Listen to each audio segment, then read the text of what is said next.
Olá a todos, bem-vindos ao podcast Future of Digital Health, uma iniciativa do portal Saúde Business. Meu nome é Guilherme Hummel, vocês já devem conhecer. Eu sou curador e host do podcast. Nós fazemos uma oficina, não é uma live, não é uma web conference, é uma oficina de estudos, uma análise que a gente faz sobre determinados temas na área de saúde digital. O projeto é uma iniciativa conjunta do eHealth Mentor Institute e da plataforma Informa Markets Latam. A Informa Markets, como você sabe, é a maior empresa do mundo na área de eventos corporativos. Está no Brasil com vários eventos, com a Hospitalar, com o Saúde Business Forum, com o Healthcare Innovation Show, enfim. Ela tem larga experiência nesse assunto e na área de saúde ela talvez seja a empresa mais importante no que se refere ao conteúdo temático no Brasil. Todos os materiais que nós vamos citar aqui, relatórios, papers, documentos, eles vão estar disponíveis na página do Saúde Business. Lá tem um menu chamado Content Page. Vocês acessam e podem baixar, gratuito. Então, toda a relação que a gente tem com documento e citados aqui, e em geral são documentos atuais, tá certo? Desse ano. Então você acessa lá e você pode utilizar esses documentos para discutir os assuntos internamente, seja na academia, seja na sua empresa, seja no seu setor. E esse é o movimento da oficina, é fazer com que o assunto consiga emergir para um status de coletividade, de comunidade discutindo sobre ele. Eu tenho o prazer de ter aqui, nesse episódio, o Alexandre, vou chamar de Chiavecato, é isso? Isso aí. Que é professor doutor do Departamento de Epidemiologia da Universidade de São Paulo. O currículo dele vai gastar um tempinho, mas vale a pena. Ele é economista e doutor em saúde pública pela USP, com pós-doutorado na Universidade Harvard, livre docente do Departamento de Epidemiologia da USP e orientador dos programas de pós-graduação em saúde pública, bioinformática e epidemiologia também na Universidade de São Paulo. Professor convidado e pesquisador em Harvard. Em 2020 recebeu o prêmio Abril Daza de Inovação Médica. Em 2022 o prêmio Excelência para Novas Lideranças em Pesquisas da USP e é diretor do Laboratório de Big Data e Análise Preditiva em Saúde da Faculdade de Saúde Pública da Universidade de São Paulo. Alexandre, obrigado pela sua presença, uma honra, um prazer enorme estar com você aqui e a gente poder discutir esses assuntos. Além disso, ele é colunista do jornal Estado de São Paulo. É um prazer estar aqui para falarmos um pouco sobre essa nova área, né, que está gerando muito interesse, né, e que também tem muitos desafios para a área da saúde. Estamos muito empolgados de forma geral, mas vem aí um mundo novo pela frente que a gente precisa começar a abordar já. Uma coisa que eu sempre digo aqui que é importante é o seguinte: nós aqui na nossa oficina, eu não estou nem um pouco interessado em discutir o passado e nem o presente. Quer dizer, por que isso não aconteceu? Por que a saúde está desse jeito? Por que a saúde pública tem vários problemas? Isso não me interessa. A nossa discussão aqui é sobre o devir. O que é o devir para a gente? É aquele futuro que é plausível, que é evidenciável, 3, 6, no máximo 10 anos. A gente não faz futurologia, o que vai acontecer daqui a 50, 100 anos, isso não nos interessa, tá certo? Nos interessa aquele evidencialismo que o futuro já pode prever. Por isso que a gente cita muitos documentos em que essas evidências são alavancadas para a gente poder discutir. Eu sempre digo assim, o futuro chega primeiro em outros países do que no Brasil. Então, em cima disso, é importante trazer essa maturidade do lado de fora para a gente discutir aqui no nosso episódio. Alexandre, o nosso tema é as inteligências artificiais generativas se revelando e atuando diretamente junto ao paciente. Nós estamos no meio de um frenesi, você acompanha isso, absolutamente, inimaginável. A gente não tem ainda um ano de lançamento do ChatGPT no mercado. Já tem uma outra versão e parece que em dezembro chega a versão 5.0. Eles estão muito incentivados pelos grandes players do setor, o Google, a Amazon, enfim. Só se fala em inteligência artificial, é um modo de previsibilidade em tudo o que existe no setor, na indústria de serviços. Quer dizer, você está com muito fomento em cima disso. Não sei se é um hype, a gente vai discutir aqui, ou se isso é verdade ou não. Só que na área de saúde, a gente tem um tema delicado. Quer dizer, é diferente você usar uma ferramenta dessa na área de e-commerce, na área bancária, na área de saúde urbana, de logística urbana, do que você usar isso na saúde. A saúde tem um contexto de confiabilidade e criticidade que a gente não enfrenta normalmente em outras áreas. E por incrível que pareça, por causa do atraso na saúde, na tecnologia em saúde, não só no Brasil, muito no Brasil, mas também no resto do mundo, né, a gente tem uma enorme ansiedade de resolver uma série de problemas, atropelar uma série de instâncias em que a criticidade é muito relevante. Saiu um paper recente chamado How Trustworthy Are Large Language Model Like GPT, da Stanford University, falando justamente sobre isso. Saiu agora em agosto, que vai estar lá no nosso content page. E ele expressa um pouco desse fatalismo, né? Porque sempre tem aqueles caras que são os compradores imediatos de qualquer ideia, e sempre tem os fatalistas, né? São os caras que acham que tudo isso enfim, é uma... Eu queria saber a sua opinião sobre essa criticidade, essa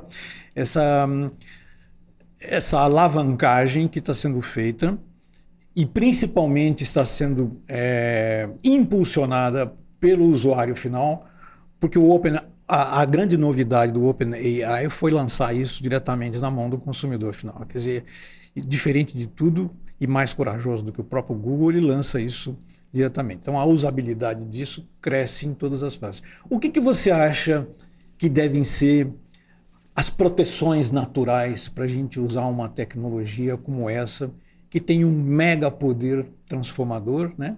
E que, de certa forma, está pegando toda a civilização, né? Até as famílias estão impactadas pela inteligência artificial. Sabe que todo dia vem uma escola pública chamar os pais para discutir o que vai fazer, porque os filhos estão usando isso na sala de aula e tem um impacto. O que você acha sobre a usabilidade rápida, enfim, assodada, talvez, dessas plataformas generativas dentro do setor de saúde? Bom, acho que temos muitas questões aí por trás, né? Então vamos começar definindo o que é IA generativa, né? Que seria o ChatGPT, né? Então, IA generativa são algoritmos que produzem, que fazem um produto, tá? Então, o produto pode ser em geral um texto ou uma imagem, tá? Então, de texto a gente tem o ChatGPT, que é muito utilizado já, e de imagem a gente tem outros como Midjourney, etc. Então, são algoritmos que aprendem com os dados e te dão um produto final, tá? E diferente, a outra possibilidade é IA preditivo, onde dá uma probabilidade. Então, o problema das IA generativas é que eles têm que te dar um produto. Tá? Por mais que não tenha muita certeza sobre o assunto, né, eles têm que te dar um resultado. A não ser que não saibam, a não ser que foram programados para não dar esse resultado. Tá? Mas, em geral, ele tem que te dar um resultado, mesmo se a certeza for de 15% e 20%, e é uma informação que nem nos avisa antes. Tá? Então, a gente nunca sabe, quando a gente recebe um produto de uma IA generativa, o quão confiante esse algoritmo está nesse resultado. Então, eu preciso ter muito cuidado, né? Então, na IA preditiva, que eu acho que vai ser a área que vai mais transformar a saúde, a gente sempre dá uma probabilidade. Então, qual é a probabilidade desse paciente ter infarto daqui a um ano, dadas as suas características? Por exemplo, a probabilidade é 92%, etc. Diferente de uma IA generativa, que vai te dar um resultado final sem dar uma probabilidade. A gente sabe que na área da saúde nada é 100%, né? Tudo envolve probabilidade. Mas a probabilidade da ferramenta é maior ou menor do que a probabilidade de um médico? Um médico na linha mediana de... Então, eu acho que a questão do médico, né? Eu acho que é uma coisa que muito importante que seja utilizado pelos médicos, tá? E não pelos pacientes. Ou seja, né? E não só os médicos, mas outros profissionais. Você precisa ter o conhecimento de base para usar essas ferramentas, porque ela vai te dar um monte de opções, né? E você tem que saber filtrar isso. Então, A IA generativa hoje, né, para a grande maioria das profissões, é uma ferramenta de brainstorming. Tá, de te dar ideias. Por exemplo, eu como professor universitário, eu vou dar uma disciplina de inteligência artificial, né? Por exemplo, ética e inteligência artificial. Vira e mexe, eu pergunto para o ChatGPT assim, quais são os problemas mais candentes, e aí ele dá alguns problemas, eu falo que tipo de dúvidas alunos poderiam ter, e eu já insiro isso na aula, etc. Se eu não soubesse nada sobre o assunto, né, e fosse criar isso, seria uma aula muito ruim. Né? Porque ele dá coisas erradas, né? Não relevantes, então você tem que filtrar isso. Mesma coisa com a medicina. Tá? Então hoje os médicos já usam bastante para ter ideias. Né? Então chegou um paciente com determinados sintomas, você pergunta para o algoritmo, um paciente com esses sintomas, quais são possíveis diagnósticos ali? Você filtra essas possibilidades, esse brainstorm que o algoritmo te dá para tomar decisão. Mesma coisa com os alunos, né? Então, os meus alunos, obviamente, eu não proíbo os alunos de usar o ChatGPT, seria uma grande hipocrisia da minha parte, né? Na verdade, eu incentivo eles a usar com isso em mente, né? Falando que, eu sei o resultado que o ChatGPT vai te dar, eu tenho o ChatGPT em casa, eu tenho acesso ao site, tá? Então, você não deve usar isso como uma resposta final, né? Um sinal que você não aprendeu nada na disciplina, mas se você, com o conhecimento da disciplina, se você usar as ideias do ChatGPT e unir com o teu conhecimento, né, com as tuas palavras, com aquilo que você aprendeu, aí você tem um aprendizado de fato. Tá? E é isso que essas ferramentas estão trazendo. Na área da saúde, comete mais erros do que o normal, né, porque não foi uma ferramenta validada especificamente para a área da saúde. Tá? Então aprendeu com a internet como um todo, e tem muito lixo na internet, tem muita informação errada de saúde na internet, e acaba entrando no meio dessas informações importantes. Eventualmente a gente vai ter algoritmos que vão aprender apenas com livro-texto de medicina e artigo científico de medicina. Esses sim já vão melhorar um pouco, né, em relação às suas decisões, mas de novo, né, nunca serão perfeitos. E o que esses algoritmos estão fazendo? Estão sintetizando o conhecimento bem estabelecido. Tá? Então, o conhecimento que está nos livros textos. Então, esse algoritmo não necessariamente está aprendendo uma coisa nova. Tá? Ele está aprendendo o que está no livro texto. Né? O que, muitas vezes, o especialista já saberia, a não ser que seja uma doença muito rara. Tá? Então, é uma coisa que o especialista saberia, mas vai transformar profundamente a atenção em saúde nas regiões brasileiras remotas, né? Onde você não tem o especialista.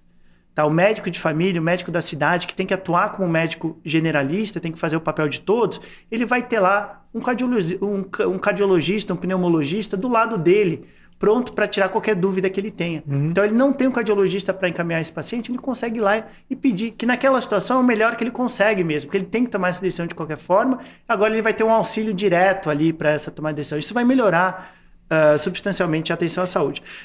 Por outro lado, os especialistas já vão saber boa parte dessas respostas que o ChatGPT vai dar, a não ser que seja, às vezes, uma doença muito rara, né? Que tem, às vezes, lá num parágrafo escondido no meio de um livro-texto, e às vezes nem o especialista sabe disso. O ChatGPT leu esse livro-texto, ele tem essa informação, isso pode ajudar com certeza. Saiu saiu um book interessante que eu vou deixar lá no Content Page, chamado AI, Machine Learning in Medicine, da New England Journal of Medicine, saiu agora em julho, e ele faz uma série de colocações, né? E diz assim: o Instituto de Medicina Britânico concluiu que erros de diagnóstico ocorrerão em quase todos os pacientes ao longo de sua vida. E receber o diagnóstico correto é fundamental para o tratamento correto. Uma dor torácica, cardíaca, tuberculose, disenteria e complicações do parto são comumente não detectados em países em desenvolvimento ou em regiões em desenvolvimento. E aí ele diz assim, eu não vou me alongar nesse texto, mas ele no fim ele examina que essas máquinas, como você falou, de inteligência generativa, né, elas podem ser mais úteis nas regiões menos assistidas do que nas regiões mais assistidas. Quer dizer, as ilhas de excelência em saúde, como tem no Brasil, como tem em lugar do mundo, elas precisam menos desse tipo de suporte, como o SUS, que possivelmente numa consulta de 9 a 14 minutos, a média deles, não tem a menor condição de fazer uma assertividade. Então ele vai lá pedir exame, ele faz uma coletânea de exames e entra na jornada do paciente, enfim, se ele tiver esse suporte, eu faço assim. Você concorda que essa ferramenta deveria ser encampada pelo setor público, como já está fazendo a Grã-Bretanha? A Grã-Bretanha fez um grande sandbox com o IA e já está fazendo a aplicação, já está tirando aplicações que podem ser utilizáveis nas áreas rurais britânicas. Sim, eu costumo usar o exemplo do Waze, né? Então, esse algoritmo, o Waze é um algoritmo de machine learning também, né? De inteligência artificial, que te dá uma predição de qual é a melhor rota de trânsito. Né? A forma correta de usar o Waze, né? É você ter um conhecimento de background sobre trânsito, sobre a cidade, etc. Né? Então, muitas vezes, né? Quando a gente anda de Uber, né? E o motorista é experiente, ele sabe que o Waze tem algumas tendências erradas. Ele sabe que às vezes ele gosta dessa região por trânsito, ele muda ali e muitas vezes cai o tempo, etc. Né? O Waze te manda numa região que é mais perigosa, o motorista fala, não gostaria de ir por aqui, é melhor ir por outra rota, etc. A gente vai seguindo. Então, é essa forma de usar esse tipo de algoritmo, tendo esse conhecimento por trás para saber o que você aceita e o que você não aceita. Tá? É como a gente usar o Google, né? Como paciente usando o Google, né? É grande número de informações erradas ali. Então, o paciente não deve usar o Google para fazer seu diagnóstico, tem que passar sempre pelo médico e vai filtrar aquela informação. É mais ou menos como o ChatGPT faria nesse caso. Em relação ao setor público, de fato, né, vai ser o grande auxílio aí que a gente tem. E ainda junto o fato da gente ter o SUS, né, que 75% da população brasileira depende exclusivamente do SUS, então coleta um grande número de dados. Né? Então você tem o potencial de juntar esse grande número de dados coletados pelo SUS, porque esses algoritmos aprendam, principalmente em regiões remotas. Né? Porque os algoritmos que vão começar a chegar no Brasil, né, das grandes empresas, algoritmos do Google, da Microsoft, são algoritmos que foram treinados lá em Nova York, tá? Algoritmos foram treinados lá em Boston. Não é uma realidade brasileira, a gente tem descoberto no nosso laboratório na Faculdade de Saúde Pública que até mesmo algoritmos treinados no Brasil, né, com dados de pacientes brasileiros de grandes cidades, não funcionam bem em regiões remotas do Brasil, o que faz todo sentido. É um algoritmo que aprende a tomar decisão inteligente para paciente de São Paulo, tá, vai ser uma decisão totalmente diferente para um paciente de uma região mais remota, que tem outras características genéticas, que tem outras características socioeconômicas, que os profissionais têm outra formação, que tem outra disponibilidade de exames clínicos laboratoriais, etc. Então, como é que a gente transfere essa realidade? Né? Vai ser fundamental esses dados dessas regiões remotas, porque o algoritmo aprenda as diferentes realidades do Brasil, né? E, eventualmente, a gente vai ter uma grande abertura aí por parte dos médicos também. É uma impressão errada que, às vezes, as pessoas têm, principalmente de fora da medicina, né? E que os médicos vão ser contra, etc. O que eu tenho visto é exatamente o oposto. Né? Eu tenho visto muitos médicos usando o ChatGPT, empolgados com essa possibilidade de finalmente ter esse auxílio à decisão, né? Principalmente nas regiões aí mais remotas, onde você tem que tomar um grande número de decisões, né? Às vezes com pouquíssima informação e sem nenhum especialista para você encaminhar. Então, o potencial de você usar esses dados dessas regiões remotas para melhorar essas decisões desses médicos, né, vai ter um impacto gigantesco aí no setor público brasileiro. Quando você falou do Google, há uma coisa que sempre me chama a atenção, que é o seguinte. O Google, vamos chamar de Google Health, que deve ter aí 15 anos já, né? Ele não é uma ferramenta de diagnóstico, não deve ser usado como ferramenta de diagnóstico. Mas, Alexandre, ele é uma ferramenta de letramento em saúde. O usuário está aprendendo sobre saúde quando está acessando ele. Uma criança de 7, 8 anos de idade, quando tem um mal-estar, ela vai no Google. Não interessa se o pai deixou ou não deixou, ela vai no Google. E a usabilidade frequente, né, principalmente aparelho reprodutivo, enfim, as coisas que tem mais... Ela cria um certo letramento que é fundamental para tirar o cara da ponta do SUS, que quando chega aos 17, 18 anos, ele não sabe nada sobre saúde e ele vai para a fila das emergências hospitalares. Quer dizer, essa usabilidade... Mas já que a gente está falando do usuário, vamos conversar um pouco sobre o impacto que tem dessa ferramenta na mão do usuário final. Quer dizer, num dado momento, todo mundo passou a usar isso e, obviamente, os serviços de saúde são, em grande parte dessa pirâmide que você se referiu, são inacessíveis, são de baixa acessibilidade. Então, é normal que as pessoas... Ontem até fiz uma jornada de um paciente, coloquei o paciente se sentindo um desconforto, depois o paciente fazendo automedicação. No Brasil a jornada começa assim, ele sente um desconforto, ele vai para a automedicação, não resolveu, então ele vai para acessar o sistema, ele acessa o sistema através de um agendamento, ou então ele vai direto para uma emergência hospitalar, depois ele volta para fazer a consulta. Nessa primeira consulta, se o médico tiver alguma efetividade, o que não tem, já faz algum tipo de terapia, alguma prescrição, mas prescreve exames para ele fazer. Ele vai, faz seus exames, toma essa pequena terapia, volta para a segunda consulta ambulatorial, fala pro médico, mostra o laudo para o médico faz efetividade, e no Brasil acontece 3 coisas. ou o médico tem certeza de algum comprometimento, ou então ele passa por um especialista. Quer dizer, esta jornada, e eu perguntei ontem para os 3 médicos, essa jornada, em 3, 6, 10 anos, grande parte dela será virtual. Porque não há possibilidade de fazer isso do jeito que está sendo feito hoje. Quer dizer, é impraticável você quiser marcar uma consulta com um especialista na cidade de São Paulo, seja na saúde pública ou na suplementar, e você ter 3 meses, 6 semanas para fazer esse agendamento, entendeu? Quer dizer, isso é impraticável dentro da demanda emergente que a gente tem pela frente. Esse excesso de demanda, né, e o fato do sistema não comportar, né, isso daí também tem um grande potencial de ser transformado pela inteligência artificial. Até essa gestão em saúde, né? Em primeiro lugar, a fila, né? Gestão de fila de pacientes, por exemplo. Né? Em vez de você colocar 20 minutos para cada paciente, o algoritmo já existem hospitais aqui em São Paulo fazendo isso, né, que vem as características do paciente, o algoritmo aprende com as características do paciente quanto tempo provável de consulta ele vai precisar. Tá? Então, às vezes, alguns pacientes com determinadas características é 5 minutos, outros pacientes é 50, etc. Ele consegue ir alocando, evitando esses períodos de altíssima demanda ou períodos de muita baixa demanda, etc., otimizando a fila. Em segundo lugar, essas ferramentas vão tornar os médicos muito mais produtivos. Vai diminuir a grande quantidade de burocracia médica que a gente tem hoje, que é uma gigantesca ineficiência do sistema. O tempo que o médico perde com burocracias. Começando, né, na primeira de todas, que é preenchimento de prontuário eletrônico. Tá? Isso precisa acabar, né? No meio da consulta, o médico olhando para macho, digitando lá no seu teclado. É o principal queixa dos médicos e dos pacientes. Então, é uma coisa que vai acabar, que já existem muitas startups nos Estados Unidos, né? E tanto a Microsoft comprou uma recentemente que só faz isso, que são algoritmos que ouvem a conversa do médico com o paciente e preenchem automaticamente o prontuário. Subscription. Automaticamente preenche o prontuário. No máximo aparece alguma informação ali na tela do médico. Você não conversou sobre isso.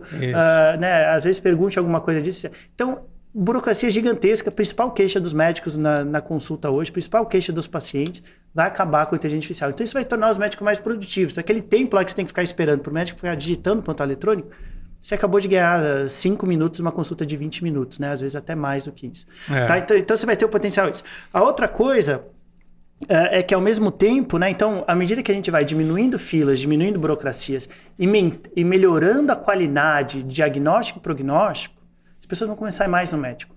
As pessoas vão começar a ir mais no hospital. Então, essa questão de automedicação que você mencionou no início, para que eu vou fazer isso? Né? Para que eu vou inventar uma automedicação se eu sei que sempre quando eu vou no médico, em primeiro lugar, o hospital é otimizado, né? Diminuiu a burocracia, eu consigo ser atendido mais rapidamente, não tem grandes períodos de escassez, nem grandes períodos de alta demanda, eu consigo ir lá ser resolvido e o médico sempre toma a melhor decisão e o meu problema é resolvido. Por que eu vou ficar em casa, passando dor, esperando o problema passar, etc., se eu sei que sempre quando eu vou no médico o problema vai ser resolvido, né? Nos médicos que usam esse algoritmo, e todos os médicos vão usar basicamente o mesmo conjunto de técnica, que vai dar o melhor diagnóstico possível, segundo todo o histórico de todos os pacientes da região, e a melhor indicação de prognóstico para o médico. Né? Ele vai usar essa informação, conversando com o paciente, de novo, olhando no olho do paciente, não olhando para baixo para o teclado, olhando no olho do paciente, sentindo o seu paciente, né? E decidindo junto com o paciente qual é o melhor encaminhamento para esse problema específico. Então as pessoas vão parar, né, desses erros que a gente comete de não querer ir no hospital, porque vai ter fila, e depois a decisão vai ser ruim, depois vai ter que passar pela segunda opinião, depois vai ter que passar pela terceira opinião, etc. Não, eu vou no médico, eu sei que o meu problema vai ser resolvido, por que eu vou ficar tomando esse medicamento errado aqui? Veja, eu aqui sou amoral. Nem imoral e nem moral. Eu estou à margem da moral. Quer dizer, não me cabe muito dizer se isso é o melhor ou se é o pior, enfim. Eu particularmente acho que se não fosse a automedicação, o SUS já tinha entrado em colapso há 10 anos atrás. Entendeu? Porque não cabe. Aliás, não cabe no mundo. 8,2 bilhões de pessoas. Quer dizer, outro dia eu vi a OECD dizendo que a média é 1,3 patologias por habitante por terráqueo. Então não adianta, você tem a demanda aqui, a oferta está aqui, você nunca vai conseguir ter essa equalização enquanto as curvas demográficas e a expectativa de vida continuar crescendo. Então, no final, você vê que no Brasil nem se faz pesquisa de automedicação.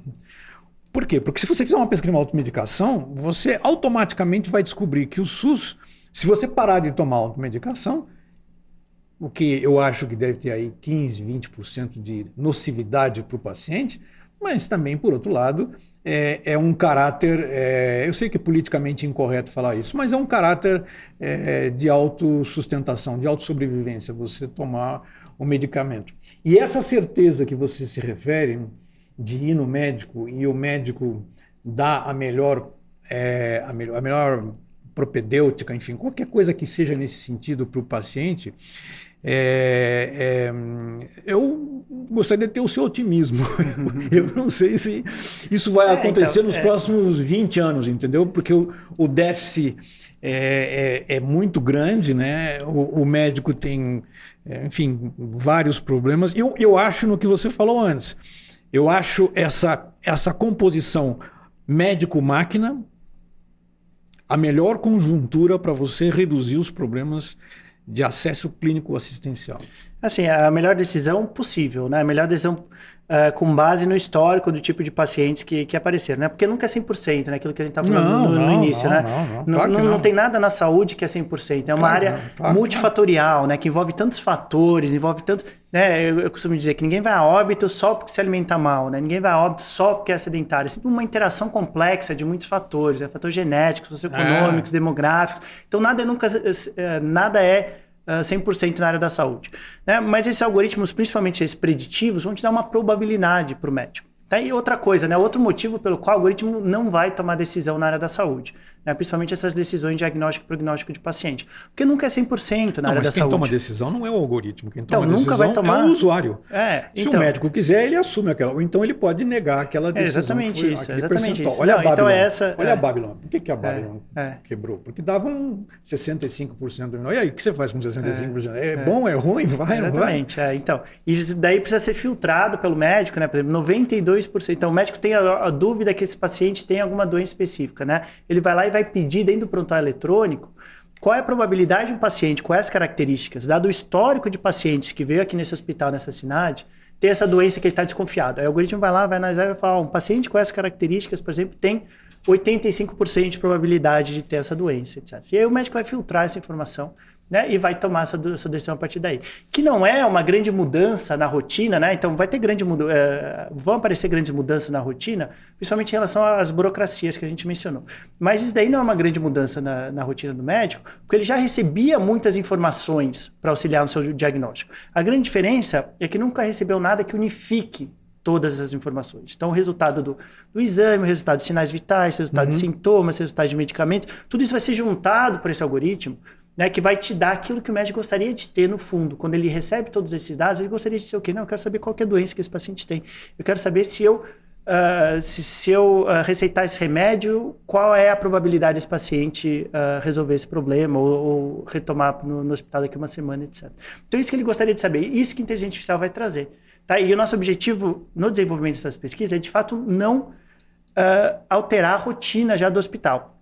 Então, essas primeiras pesquisas, nesse momento, de inteligência artificial que estamos fazendo, usar os dados... Conta um pouco o que vocês estão fazendo lá. É usar os dados rotineiramente coletados pelo hospital. Então, vamos ver se já com o que o médico está pedindo de informação, com os exames que ele está pedindo, com as características que estão sendo coletadas, e a área da saúde coleta muitas informações, né? Estima-se que 30% de todos os dados registrados no mundo são feitos pela área da saúde. Então, é gigantesca, né, a quantidade, mas, historicamente...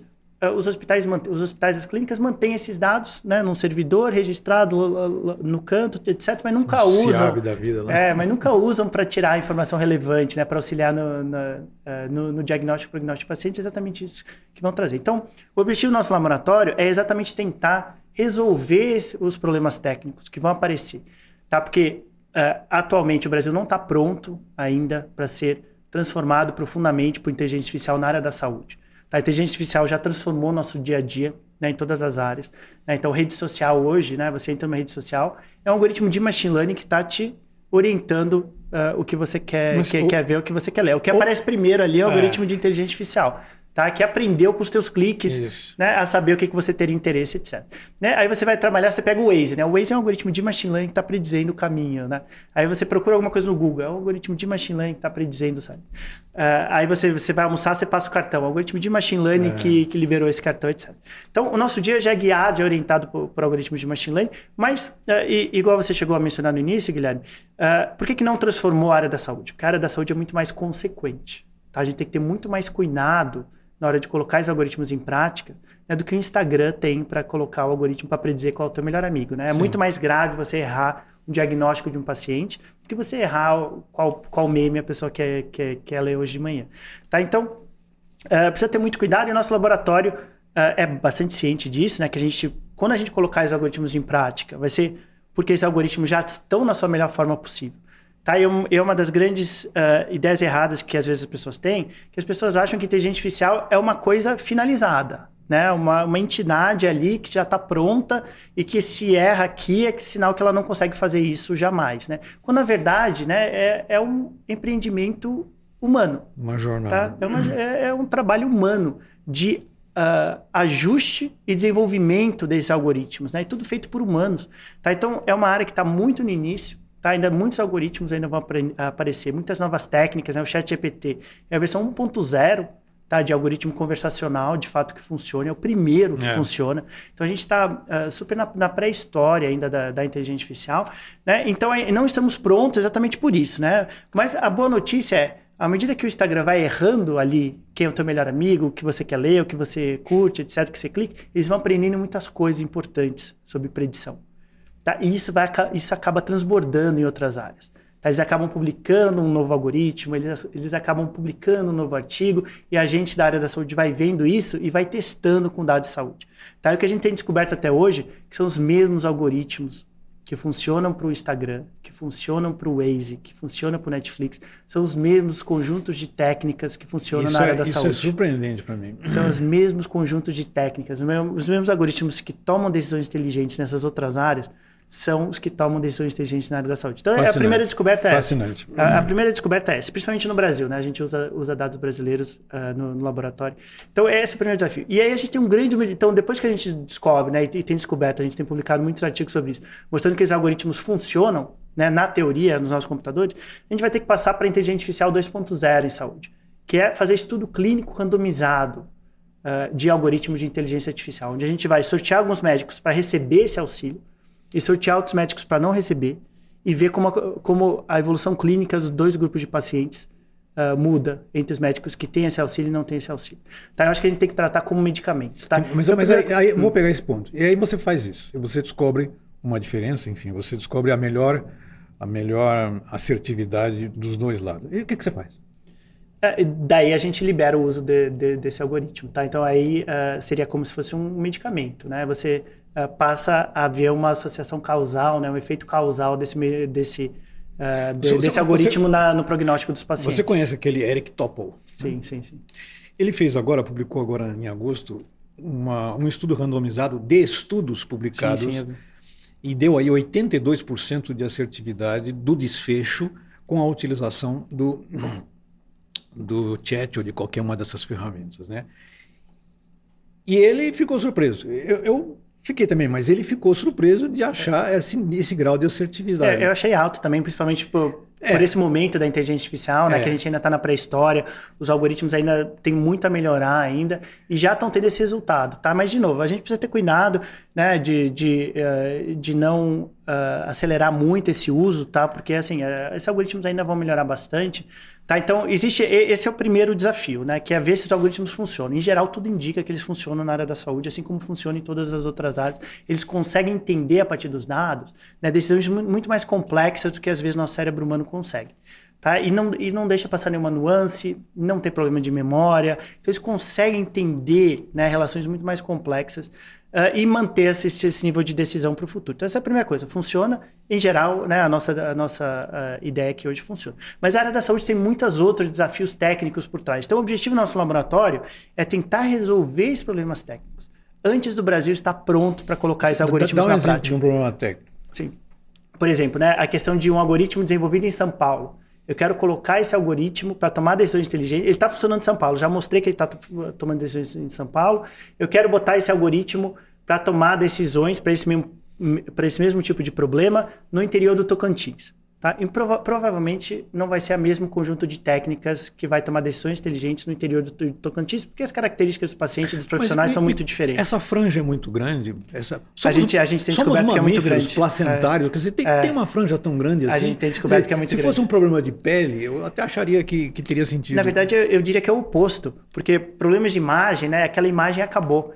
Problemas de diagnóstico e prognóstico envolvem tantos fatores socioeconômicos, demográficos, presença de doença, nutrição, exercício físico, genético, que às vezes é muito difícil você juntar tudo, né? Quando é imagem ali e é relativamente mais fácil. Quando tem protocolos por trás, quando tem os fatores externos, fatores sociais por trás, começa a ficar muito complicado. Então, como é que a gente readapta esse algoritmo? Primeiro desafio, como é que a gente readapta esse algoritmo das regiões onde a gente tem muito dado? Que o algoritmo consegue aprender muitos detalhes ali para uma região diferente. Tá? A gente tem descoberto que esses algoritmos, de fato, pioram bastante nas regiões brasileiras. Tá? Algoritmo desenvolvido e que funcione bem para paciente em São Paulo, né? Você vai para o Rio, ele já não funciona tão bem. Você vai para Porto Alegre, já não funciona tão bem. Imagine em regiões menores, em cidades menores e mais remotas. Então, como é que a gente readapta esse algoritmo que aprendeu em lugares com muitos dados para funcionar em regiões menores, mais remotas, onde a distribuição de características e de exames é diferente? Primeiro desafio. Segundo desafio é a questão dos algoritmos que se readaptam com o tempo, que vai ser muito importante na área da saúde. Porque a gente acredita que a inteligência artificial vai trazer muitas mudanças na área da saúde. Então, muitas moléculas vão aparecer para tratamento de doenças, muitos protocolos vão mudar, muitas triagens vão mudar pelo uso de inteligência artificial. Então, o próprio caminhamento dos pacientes, a decisão vai mudar com o tempo. Então, esse algoritmo que está tomando decisões inteligentes hoje, talvez não funcione daqui a um ano. E como é que ele não funcione tão bem, né? Ele obviamente funciona, mas não funcione tão bem daqui a um ano. Como é que a gente otimiza esse algoritmo para ir se readaptando? À medida que ele vai auxiliando uma decisão, a decisão volta para ele reaprender com esse resultado, se ele acertou ou não. A gente chama isso de aprendizado contínuo, aprendizado online. Tá? Outra questão, a questão da privacidade, né? Então, a gente está desenvolvendo algoritmos onde você não precisa que o hospital transfira os seus dados. Na verdade, o nosso algoritmo vai até o hospital. Então, o hospital fica com os dados do paciente no hospital, nunca saem de lá. E o algoritmo vai para lá, aprende com os dados desse hospital, vai para o próximo hospital, aprende com os dados. Faz um data lake interno. Então, você não precisa transferir esses dados para o nosso servidor central. Ele fica só, nunca sai do hospital. É o algoritmo que vai sendo transferido aí, segundo as regiões. Outra coisa, né, a questão dessa incerteza na área da saúde, né? A gente está desenvolvendo também algoritmos, também é um projeto de um aluno de mestrado, que está desenvolvendo algoritmos que façam a auditoria do primeiro algoritmo, ou seja, que identifiquem quando o algoritmo principal vai errar. Para quê? Para a gente falar para o médico, esse paciente aqui, a gente não vai te dar um resultado, um auxílio, porque esse tipo de paciente o algoritmo erra. Ele não consegue aprender as nuances porque o aprendizado é uma coisa fixa, né? Então o algoritmo ele tem um cérebro ali, né? Ele tem um conjunto de regras para tomar decisão e às vezes alguns tipos de pacientes, porque ele está tentando acertar a maioria dos pacientes, em algumas características de alguns pacientes ele se perde, tá? Porque ele está tentando otimizar a maioria dos pacientes, né? Então desenvolver algoritmos que falem para o médico, esse aqui a gente não vai te dar o resultado que a gente... Então tem um grande número aí de desafios que a gente tem pela frente. Você acha que a algoritmização vai acelerar a especialização médica? Quer dizer, nós já estamos... Quer dizer, a medicina hoje é totalmente especializada, né? Mas esse nível de tutoramento sobre o algoritmo capaz de dizer, olha, o nível de personalização, olha, medicina preditiva, olha, aqui você vai poder fazer isso, naquilo você vai poder fazer isso. Agora, quem é que cuida desse cara? Porque pós-diagnóstico tem a terapia. E aí você tem que cair num especialista que vai emular os procedimentos, as terapias. Você acredita que a longo prazo, inclusive na academia, você vai ter um nível muito mais... Eu não sei se é bom ou ruim, tá? Mas muito mais especializado? Eu não sei, eu acho que por um lado, né, você vai precisar menos de especialistas em regiões onde são muito difíceis de serem disponibilizados, né, porque pelo menos o médico generalista vai ter uma base por onde sair, né, e por outro lado, os especialistas têm muita informação detalhada sobre o assunto e conseguem fazer essa triagem, né, esse brainstorming com o algoritmo. Você falou a palavra que eu ia falar. De tudo isso que você está estudando e pesquisando, né, existe uma coisa que é uma vergonha para o Brasil. O Brasil não faz triagem. Estou falando do hospital mais importante que tem em São Paulo até o mais insignificante. Nós não fazemos triagem. Não estou falando em triagem virtual, nada disso. Não fazemos nenhum tipo de triagem. Você vai na fila de emergência, é o mesmo cara que está com AIDS, está com um Covid atrás, quer dizer, esse tipo... Então, você acha que esses algoritmos, assim, digamos, uma pré-estreia deles seria... Como está fazendo a Grã-Bretanha? A Grã-Bretanha já fala assim, olha, se você tem alguma coisa, antes de você vir na emergência hospitalar, você vai entrar aqui no nosso aplicativo, baixa o aplicativo e tem 20 milhões de aplicativos baixados e você vai receber uma triagem. Ou vai para uma unidade ou não vai para lugar nenhum. Você toma uma cibalena e acabou. O seu problema não é vir para... É uma grande dúvida de economia da saúde, né? Eu sou economista de formação, né? E alguns países optam, né? Em muitos países optam para ter esse médico que faz essa triagem, né? O médico generalista, né? Principalmente na Inglaterra, General Practitioner, é muito famosa por isso, né? E eles, na opinião deles, isso pouparia visitas necessárias a especialistas que são mais caros. Mas, por outro lado, às vezes você tem um problema que é claramente um problema de especialista, né? Por que você tem que passar pelo médico generalista? Você está criando apenas um intermediário ali. Sim. Tá? Então, em muitos desses casos, eu acho que sim, né? O algoritmo poderia ajudar ali, né? Esses casos mais óbvios. A triagem, né? Podia fazer. O seu problema caso... no joelho, então já elimina o fígado, precisa, entendeu? Quer dizer, você já tem uma... Exatamente, essas coisas mais óbvias eu acho que sim, né? Então a ideia deles é que o médico especialista, né, da Inglaterra é mais caro, né? Com razão, estudou mais, ele tem um conhecimento mais especializado e muitas coisas podem ser resolvidas por esse médico generalista. Mas talvez um algoritmo que já falasse assim de cara, assim, ó, esse paciente com essa característica com certeza não precisa passar no médico generalista, vai direto. Esse daqui que talvez a gente tenha alguma dúvida, talvez o generalista resolva e aí vai direto. Porque a questão econômica não é só o fato do custeio. A questão econômica é de que esse paciente que vai para a fila, ele está tirando o lugar de alguém que pode ter muito mais necessidade de estar na fila ou de ter acesso do que ele. Quer dizer, precisa haver algum tipo de triagem. E você criou um intermediário desnecessário. É claro. Eu preciso contar o caso da Courtney, que saiu em todos os jornais e eu vou... Quer dizer, eu não desconfio que seja falso, seja fake, enfim, mas eu vou contar porque ele é interessante. Durante o bloqueio da Covid-19, uma mãe chamada Courtney comprou um pula-pula lá para os seus 2 filhos pequenos, enfim, brincar. E um deles, o Alex, então com 4 anos de idade, começou a sentir dores e passou a mastigar coisas, mastigava o que tinha na frente. Quando a mãe o levou ao dentista. O que se seguiu foi uma busca de 3 anos, isso ela conta no Today Show da NBC americana, um show aberto, gastou 15 minutos nessa reportagem, que correu o mundo já em todos os jornais, inclusive já fizeram um relatório sobre ela, quem é ela tal, e até agora não há nada que decomponha a história dela. O que se seguiu foi uma busca de 3 anos pela causa da dor crescente de Alex e de outros sintomas. A jornada da mãe pelo diagnóstico do filho envolveu 17 médicos e vários dentistas e especialistas, enfim. Dores inexplicáveis e crescentes, pé esquerdo arrastado, com qualquer marcha que fazia, fortes dores de cabeça, cefaleia enorme, e em pânico, depois de 3 anos, né? Ela começou a usar o ChatGPT com o Alex. E ela diz assim: eu realmente passei a noite no computador, passando todos os registros que tinha, incluindo os laudos de ressonância magnética. Explicou ela. Assim, quando o ChatGPT sugeriu o diagnóstico, e sugeriu no dia seguinte. Veja, aqui tem um caráter interessante. Ele sugeriu no dia seguinte, né? Ele não sugeriu 3 meses depois, né? Quando o ChatGPT sugeriu o diagnóstico de síndrome do cordão umbilical, né, fez muito sentido para ela, não sei porquê, mas ela disse que fez muito sentido. O diagnóstico era de espinha bífida oculta, né, que tinha uma síndrome de medula presa. Ela se juntou a um grupo no Facebook que tinha o mesmo tipo de problema, que também consultava. Tem grupos que o cara faz o diabo, né? Ele tem um grupo que só pesquisa e tem um tipo de problema específico, né? Ela achou um neurocirurgião que aceitou a ideia da ferramenta, marcou uma consulta com ele e disse que suspeitava desse problema, tal. O médico olhou suas imagens de ressonância magnética, percebeu exatamente é uma palavra do Today, eu não sei se foi exatamente, percebeu o problema e o Alex passou por uma cirurgia uma cirurgia de síndrome de medula, e o paciente está em recuperação. E até a notícia que eu sei da semana passada é de que a recuperação dele é boa. Ainda não há uma sintomatologia clara para dizer, mas tudo indica de que, inclusive desses 17 médicos, alguns deles voltaram para dizendo, não, isso era possível, nós dissemos algumas coisas parecidas com isso, como foi no riso, um dos médicos falou, não acredito nesse diagnóstico, mas enfim.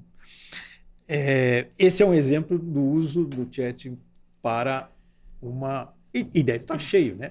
Depois que ela falou isso aqui, todo mundo deve estar fazendo a mesma coisa. Não, a grande diferença, né? O único problema dessa notícia é que esses 17 médicos ainda não tinham o ChatGPT para fazer essa pergunta. Porque hoje já tem, né? E é impressionante a quantidade de médicos, né, que vêm falar comigo que usam o ChatGPT todo dia. E falam, eu estava com uma dúvida, eu perguntei ali para o ChatGPT quais opções, tá? E uma daquelas opções bateu. Eu falei que, não, é que uma daquelas... Então, eu acho que assim, a grande diferença é que hoje... Né? E o primeiro especialista ia acertar. O primeiro especialista ia pegar qualquer dúvida. Né? Hoje em dia, os médicos têm feito isso. Obviamente, o ChatGPT vai falar um monte de coisa errada ali no meio, mas um especialista que já conhece sobre a área, né? Que já filtra ali, vai falar, nossa, esse é um diagnóstico que acho que bateu. Né? Então, exatamente, hoje o primeiro médico pegaria isso. Saiu no Clinician The Future 2023 o relatório da Elsevier, que ela faz todo ano, com 100 países, só com médicos, sobre o que eles estão achando das tecnologias. Saiu agora em setembro. E uma coisa surpreendente, no item Atitude dos médicos em relação à IA, a publicação diz que surpreendeu com o resultado. 11% das decisões clínicas já são atualmente assistidas por ferramenta de IA. Não, de todas, né? 11% de todas, né? Porque algumas são muito óbvias, obviamente o médico não precisa usar, né? Então 11% de todas já é altíssimo. Claro. 48% dos profissionais disseram que ser favoráveis que o médico utilize. Inclusive ontem a gente estava conversando sobre isso. Quer dizer, chega um paciente para você e fala assim, digamos que seja um médico ambulatorial, chega um paciente e diz assim para você, olha, eu estou usando o ChatGPT. Tá? Então, como se fosse dizer, olha, cuidado comigo. Cuidado aí. E a pergunta foi a seguinte, vou fazer a pergunta para você.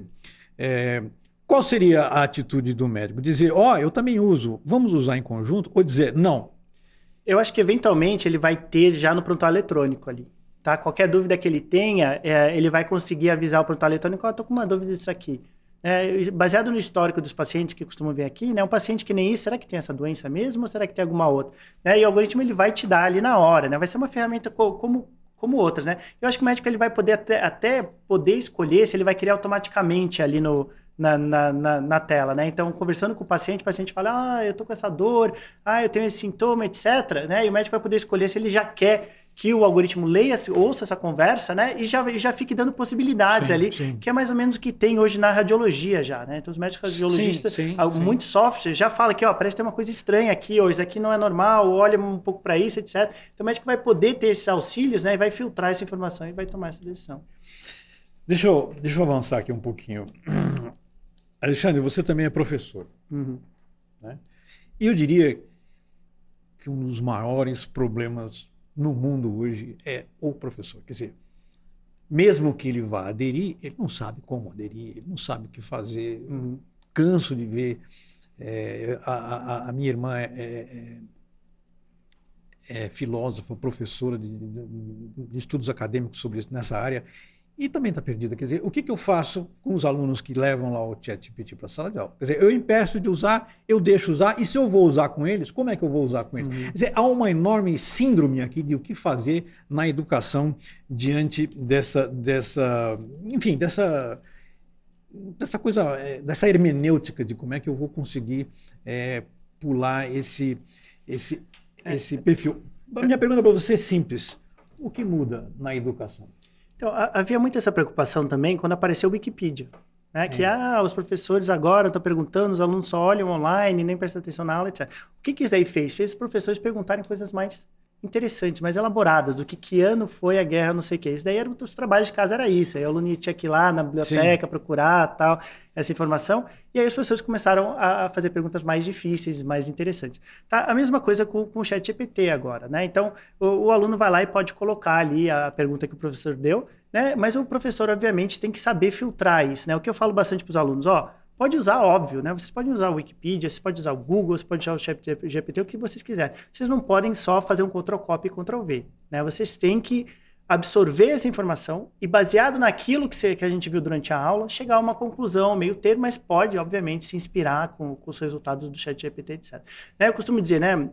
Então, na fase adulta, obviamente, né? Eu acho que as pessoas podem e devem usar o ChatGPT, né? Mas a grande dúvida imagina as crianças não saberem mais escrever, né? Porque tudo elas... né, vem de ChatGPT, etc. Eu acho que nesse caso de crianças, eu acho que vai ser como uma calculadora. Né? Até uma certa idade, você não usa a calculadora. Né? Você tem que fazer a conta na mão, tem que aprender a fazer uma conta de multiplicação, somar, etc. A partir do momento que você sabe isso, obviamente pode usar o auxílio de uma calculadora ou de algum software estatístico. Né? Então, é mais ou menos isso. Né? Às vezes as pessoas falam, mas fazer um artigo, uma descoberta científica via ChatGPT não é a mesma coisa. Olha, a mesma coisa que falar que fazer uma descoberta científica via um software de estatística, né? Por eu não estar fazendo a conta na mão, né? Isso daí não seria válido. Lógico que é válido, né? Porque não é esse o resultado, né? Eu estou filtrando, eu estou tendo a ideia, eu estou perguntando as coisas certas para o software de estatística ou para o ChatGPT. Então, a ideia, a inovação é toda humana, né? Eu só tenho um auxílio à produtividade. No fundo, a gente fica bom em derrubar esses argumentos, né? Quer dizer, você fica... Toda vez que o cara fala assim, não, mas a criança vai... Bom, mas e a calculadora quando surgiu na nossa época? E a regra de cálculo? A mesma coisa. Você falava a mesma coisa. Você falava, olha, esse aluno vai perder... Vai saber fazer conta. Visão cognitiva, né? Para você fazer esse tipo de coisa. Tem um relatório que eu vou deixar lá no Content Page, foi publicado pela Universidade da Califórnia, e eles pegaram, são acadêmicos, né? ChatGPT foram questionados sobre formas de explicar a uveit. Uveit é aquela inflamação que ocorre no revestimento ocular, né? Eles perguntaram assim para o prompt, dos dois. Considerando que o americano médio lê no 6º grau de escolaridade e usando a fórmula do Flash Kincaid Grade, aquele parâmetro para você saber se o que você está dizendo é compreensível ou não. Eles usaram essa ferramenta e perguntaram nos dois. E o Chat e o Bard geraram respostas com pontuações mais baixas, o que significa que é compreensível o que eles leem para um aluno do 6º ano e depois fizeram várias experiências. E no final, qual é a conclusão? Eles pegaram esses textos gerados pelos dois ferramentas, fizeram uma conjunção dos dois, e é esse texto que vai para o didatismo da escola lá da Califórnia. Quer dizer, é esse o texto que passa a ser o texto... Quer dizer, é uma pesquisa, tá certo? Mas baseado numa graduação, que é esse FKGL, e que consegue te dar, em cima do texto, alguma garantia de que quem vai entender? Você vai entender. Não. Vai filtrar, entender, né? Vai entender aquele cara eu lá. Eu uso isso às vezes também, né? Às vezes eu escrevo algum texto acadêmico, né? E aí eu sou muito sucinto, né? Às vezes eu falo, reescreva esse parágrafo aqui de uma forma mais elaborada, com mais frases mais acadêmicas, ou com mais frases no estilo de uma revista científica. Então, o ChatGPT funciona muito bem para isso também, né? Para você transformar o teu estilo em algum outro estilo mais adequado, etc. Né? Fazer frases menos curtas, fazer frases mais... Né, um parágrafo um pouco mais longo, às vezes é o contrário também, né? Você coloca uma folha inteira e você fala, resume isso aqui em um parágrafo. Vai lá e faz isso. Aí você consegue readaptar melhor. Ou então põe um texto em mandarim lá e falo para ele, olha, eu também, quero 3 parágrafos. Escreva, né? Eu já fiz isso, né? Eu estava escrevendo uma proposta de financiamento, né, em inglês, eu escrevi em português. Aí eu falei, traduza para o inglês, mas numa linguagem científica, porque muda um pouco a linguagem científica do português para o inglês, né? Aí eu falei, de uma linguagem científica em inglês, né? Porque eles têm algumas manias que eles colocam muito o we, o I, que no Brasil a gente não coloca numa linguagem científica. Né? E ele foi lá e colocou na linguagem científica. Eu falei, poxa. Aí me tornou mais produtivo, me tornou uma pessoa melhor. Eu sempre lembro, Guilherme, na época que eu comecei como professor da USP, eu fiz uma parceria com um dos maiores cientistas da história. Na verdade, ele é a pessoa mais citada da história, o cientista mais citado da história, que é um professor de Harvard lá. E aí eu fui conhecer o laboratório dele, né? Eu passei lá 1 semana, 2 semanas lá. Ele tinha uma equipe de 20 funcionários. 20 funcionários. Funcionários mesmo, não era aluno de mestrado, tá? Era funcionários pagos pelas pesquisas dele. Ele tinha um dos pesquisadores que era só readaptar os artigos para cada linguagem de cada revista específica. Tá? Então, ele tinha uma vantagem comparativa em relação a mim absurda. Né? Ele tinha uma pessoa só para formatar os gráficos segundo o estilo dessa revista, por exemplo. Então, a vantagem dele era gigantesca. O O ChatGPT tá matando essa vantagem dele. Esses 20 vão perder o emprego. Eu não sei se vão perder ou vão fazer outra coisa, ou vão, né, se especializar mais lá dentro, mas eu sei que hoje eu tenho o ChatGPT para fazer isso para mim. Aqueles 20 funcionários que ele tinha, aquela vantagem que ele tinha, diminuiu de forma enorme, né? Permitiu-me competir. Permitiu que eu tenha a possibilidade de competir né, com esses níveis aí de acadêmicos de outros lugares, né? Então, você tem exatamente isso, né? Você tá, né, às vezes o pessoal fala, a inteligência artificial vai aumentar a desigualdade, né? Que a questão econômica ainda tá muito aberta, mas eu acho que a desigualdade intra-profissão vai diminuir bastante, porque vai permitir que a pessoa, que às vezes não teve uma formação muito elaborada, né? Ou às vezes que nem fale tão bem inglês, etc., consiga competir com esse cara. Né? Então, você diminui muito essas desigualdades, porque vai todo mundo usar essa ferramenta, porque essa ferramenta funciona. Né? Então, até o cara lá de Harvard deve estar usando essa ferramenta, até os pesquisadores dele devem estar usando. Então, a gente está fazendo a mesma coisa hoje. Né? Deixa eu fazer, nós estamos terminando aqui, e tenta me responder em 1 minuto essa questão que para mim é fantástica. Você também é pesquisador. Né? Quer dizer, do ponto de vista científico, é possível imaginar o que vai acontecer, inclusive nas chamadas cláusulas e barreira da ciência médica, isto é, daqui não passa, daqui, quer dizer, anestesia está aqui, quer dizer, antibiótico está aqui, quer dizer, você tem uma série... Você acha que tudo isso muda rapidamente com essa transformação desproporcional? Porque ela não é proporcional. Porque a partir do momento em que eu consigo fazer com que um usuário comum tenha inventividade, eu posso imaginar que um cientista que está em laboratório também consiga dar saltos. Você acredita que nós podemos ter uma revolução científica brutal nos próximos 10, 20 anos? Assim, eu acho que certamente isso, né? Eu acho que uma área que vem aí muito forte vai ser na área da farmácia, né? No desenvolvimento de medicamentos novos, né? Pensar em novas moléculas, né? Candidatas a novas moléculas. A gente já tem hoje estudos clínicos randomizados de medicamentos feitos a partir de ideias de algoritmo de inteligência artificial, que, de novo, leram a literatura inteira, né, sobre essa área, e às vezes, né, alguns pequenos detalhes e algumas tabelas estão ali que, ó, por mais que essa molécula não tenha sido testada para essa doença específica, né, você, ao mensurar os efeitos em outras doenças, você começa a ver ali consistentemente, né, o efeito dessa molécula, que às vezes passa despercebido, né, porque ninguém fez isso daqui, mas o algoritmo, lendo essas milhares de tabelas, ele consegue ver, nossa, tem um efeito consistente dessa molécula que nunca foi testada para isso. Então, a indústria farmacêutica está usando bastante para isso, né, e vem aí novos medicamentos e novas intervenções. E aí, quando você pega essa molécula e pega 10 por dia, normalmente os laboratórios fazem assim, bom, isso aí deixa lá na gaveta, vamos nos concentrar no que a gente está fazendo. E de repente você tem uma oportunidade porque às vezes o efeito é baixo ali, porque você não fez para essa molécula, né? Você está pegando um paciente que às vezes nem tem essa doença, né? E de repente os 3, 4 que tinham essa doença foram... Né, você conseguiu resolver esse problema, e aí você vai acumulando esse conhecimento, então já existe isso. Então, né? De algoritmo lendo... Haverá uma revolução científica. Gigantesca, né? Então vem um mundo novo pela frente. Alexandre, muito obrigado pelo teu talento, teu brilho, para nos ajudar aqui a explicar todas essas coisas. Você realmente é um ponto fora da curva. Eu agradeço muito a tua presença aqui e espero contar outras vezes com esse diálogo facilitado, tá bom? É um prazer, né? Então é sempre boa essa oportunidade, né? Para divulgarmos um pouco a área. Nós precisamos de mais pessoas vindo para a área, né? Principalmente médicos, né? O nosso laboratório recebe muito contato de médicos, né? Em geral estão muito interessados, principalmente os alunos de graduação da medicina da USP. Né? Então a gente recebe muitos alunos muito interessados e a gente vai precisar de mais pessoas. Né? Eu discordo do tipo de pensamento, né? Como teve aquela carta recente, né? De parar a inteligência artificial. Eu acho que a gente precisa do oposto, né? Nós precisamos de mais pessoas para resolver esses problemas, porque a inteligência artificial vai transformar a área da saúde, assim como está transformando todas as outras áreas. E nós precisamos de mais pessoas para resolver esse problema, de garantir que quando chegar, vai chegar com a melhor qualidade possível, que vai melhorar tanto a vida dos profissionais de saúde quanto o prognóstico dos pacientes. Maravilha. Obrigado. A gente está chegando ao final do nosso episódio, mas eu vou encerrar o final do episódio em homenagem ao Alexandre, fazendo aqui um parágrafo que é importante perceber a analogia que está acontecendo nos tempos atuais. Imagine um mundo sem profundidade, bidimensional, onde qualquer representação pictográfica tenha um único plano. Antes de 1415, lá na Renascença, todas as pinturas, artes plásticas e desenhos arquitetônicos feitos pelo homem até então eram representações espaciais erradas e falsas da realidade dimensional. O homem desconhecia a pictografia de terceira dimensão. O mundo das artes e das imagens gráficas era bidimensional.